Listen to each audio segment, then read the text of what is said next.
Let me share with you something that I see in the youth group, but I also see in the church at large, individual congregations.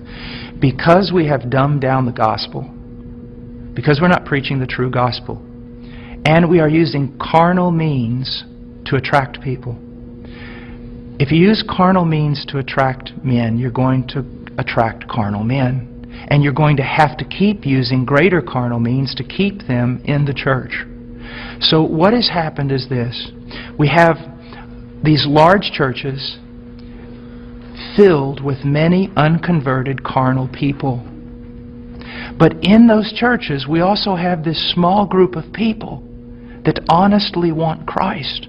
And they honestly want His Word. And they honestly want to be transformed. They don't need anything else. All they need is true worship of the true God and Scripture being preached to them and lived out before them. That's what they want. Now I want to tell you the great sin of the American pastor. And this has got me in a lot of trouble, but it's true. This small group of converted people in that local church, all they want is Jesus. And all they want to do is the right thing. They want purity, they want truth, they want Christ. But the pastor, in order to keep this larger group of unconverted people, he caters to them. So while he is feeding these carnal men and women with carnal things, he is letting the sheep of God starve to death, and he is going to stand before God one day in judgment. Listen, brother, if my wife was going grocery shopping, and when she was going out to her car, some men assailed her, attacked her brutally, and you walked by, and you did not want to get involved because you didn't want to cause trouble, you didn't want to put yourself in harm's way, you just wanted everything to go smooth. After all that was done, I would look for those men to deal with them. But I want you to know this, I'd look for you too.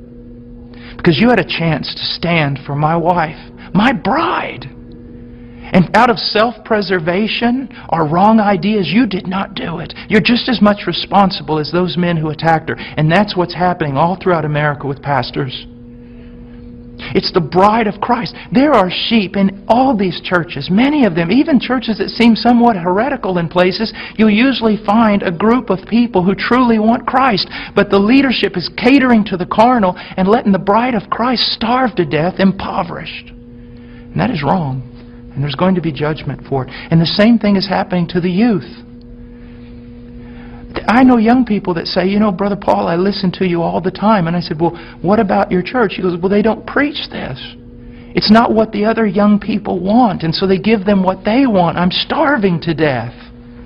A little child of God, it would be better that a millstone be tied around your neck than you cause this little one to stumble.